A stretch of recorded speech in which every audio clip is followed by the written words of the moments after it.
Hey guys, thanks for tuning in to another video on InRangeTV. I am here today in the reconstructed or reinforced remains of a World War I Belgian bunker, and this is actually right on the River Yser. I am at the forwardmost point, or the northernmost point of the trench lines in World War I. This is where the Belgian lines and the German lines together ended against the flooded fields of Flanders and ultimately the ocean. So we're going to take a look at some of the fortifications here.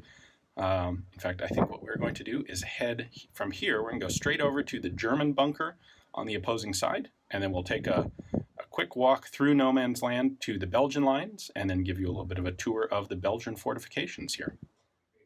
So this is the inside of the German bunker at the far extent of the Belgian front lines on the River Yser. All right, we are going to climb out of this bunker. We're going to head up to the actual firing ports overlooking the Belgian positions.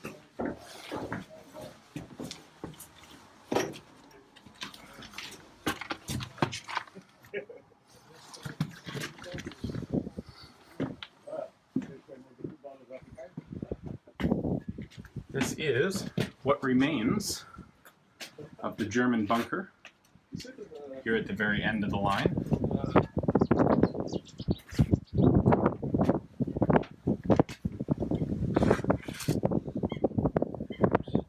And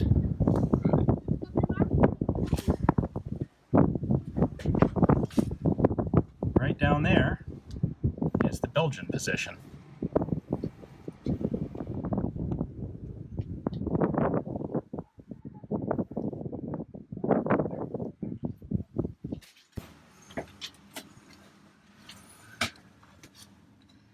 Plate over the firing port. You can see some of the original metalwork that this was cast around.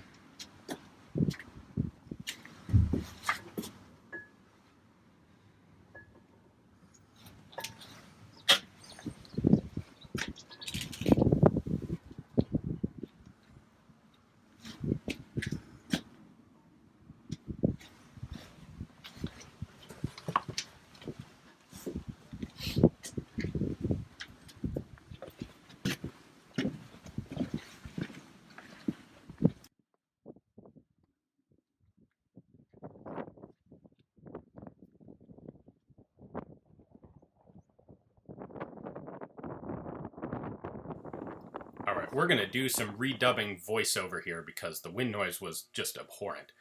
One really cool thing about this bunker is you can see some of the ad hoc manufacture. These pieces of railroad tracks sticking out of the roof are what was actually used to build the original bunker. They poured concrete over pieces of salvaged railroad track that they pulled up. You can see some of the casting lines as well around here on the outside of the bunker. And man, just the view from the front of this thing, it's really quite the interesting and imposing structure. All right, now we can see some more really cool stuff by looking more closely at the construction of the bunker. Down here at the base, you can see it was actually built using these preformed concrete construction blocks, and that would have been the very first elements of the bunker that were put up, aside from it being dug into the ground. Then, as the war progressed, they started casting concrete. And in fact, if we look inside the window here, you can see these sort of round lump sort of indentations. That is where concrete was poured around sandbags. So this started as a low bunker, reinforced with sandbags, then concrete poured around it, and it was under fire for literally years. That's a bullet. There's another bullet still stuck in the concrete right over here, right there. The whole thing is obviously covered in pockmarks, but a few of the actual projectiles remain. And just looking at some of the steel components, like this beam, this thing has been absolutely chewed up by gunfire over years. This was literally the head of, the tip of the German front lines in this part of Belgium. So now let's go ahead and turn around and let's take a literal walk through no man's land, because looking down here we have 50 or 100 yards of terrain to cross, and then we're going to be in the Belgian lines.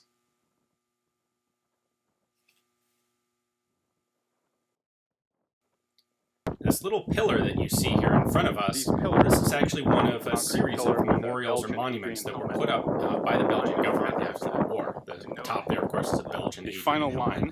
And these pillars denote the final line of German advance, or the farthest that the Germans were able to advance into Belgium. Because Belgium was not fully conquered during the war. Now, here are a couple of original period pictures, and we're going to freeze frame this for a minute so you can get a better look at it. This is looking at that German fort that we were just in, and if you look closely, you can recognize it, especially those building blocks at the bottom. All right, and now let's take a look inside the Belgian trench, the so-called Trench of Death. This originally would have been sandwiched between the river and flooded plains on the side, in fact, right over here. During the war, this position couldn't have been easily outflanked because of that deliberate flooding. So it was a little more secure than it looks today. Also, this whole site is a reconstructed Belgian war museum. So that's why the sandbags here are made out of concrete. This whole site was reconstructed by the Belgian military so that it would last. Now, I think we can head down out of the wind and go back to the original audio. Come down inside. The floor here is a couple feet higher than it originally would have been.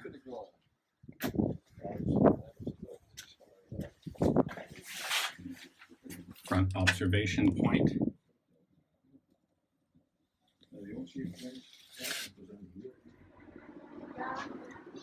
So this was originally called the Trench of Death, although the name is a little more frightening than, well, I hate to say more frightening than the reality, but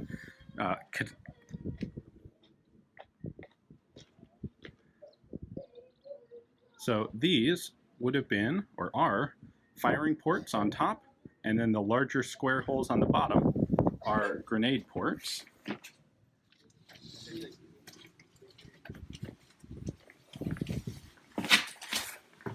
Now we can come down into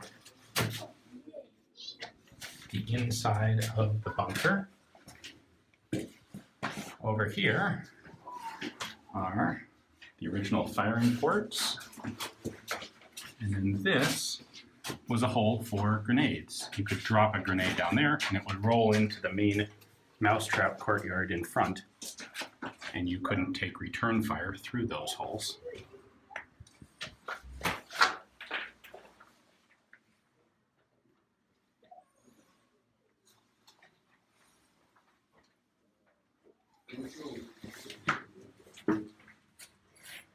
Steel roof.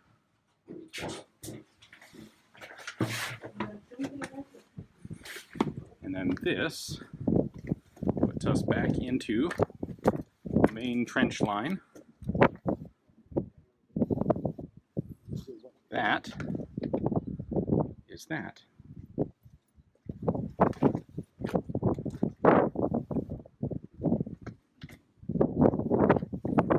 A secondary bunker back here. Everything in these trench systems was reinforcing.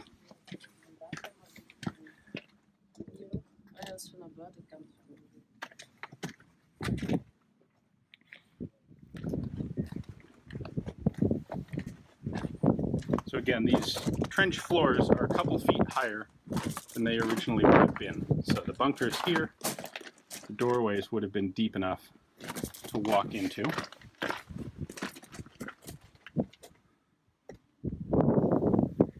And of course you can see that these are not straight trenches. You have zigzags in them here so that you cannot have a continuous line of fire down the trench in case the Germans get in.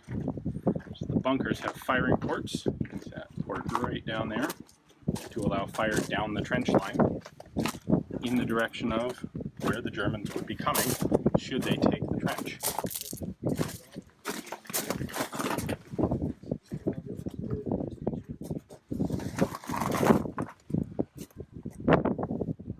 Now, just behind this main trench line, there was a series of basically reinforcing bunkers that were designed to provide logistical support and also provide overwatch in case that main front trench was overrun.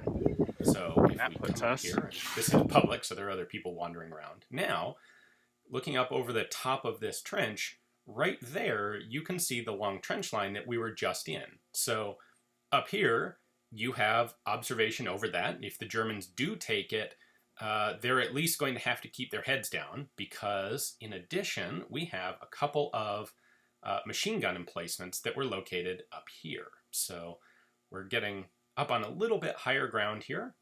We can come up and again, we have a good view over that front trench line. And here is one of the little pockets where they had a Belgian Maxim machine gun. Climb on in here. Give me just a moment to get in. And this is the firing port for a Belgian Maxim. So you can see that if the Germans overran that front trench, they would be subject to a devastating fusillade of machine gun fire through that port and a couple others just like it up here. And there's a video, an original picture of the guys who maintained this particular position. You can see the Maxim gun in the back there, and they're firing port. We continue here. There's a second one. There we go. This one is slightly more intact. So this is where there would have been a Belgian Maxim gun. You can see the T-shaped marking in the concrete pad. That's for a fortress mount for the gun, or tripod for the gun.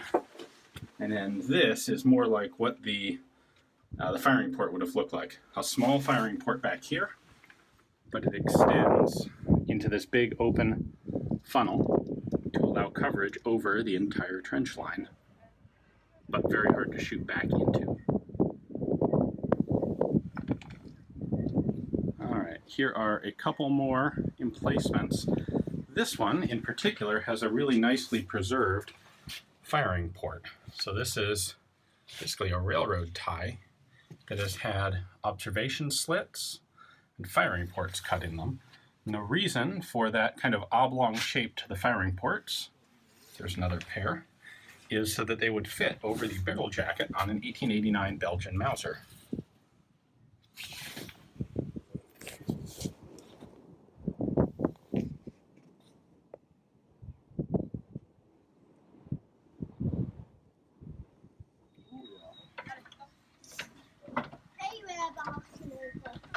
Ja, dat was de moeite. Ik heb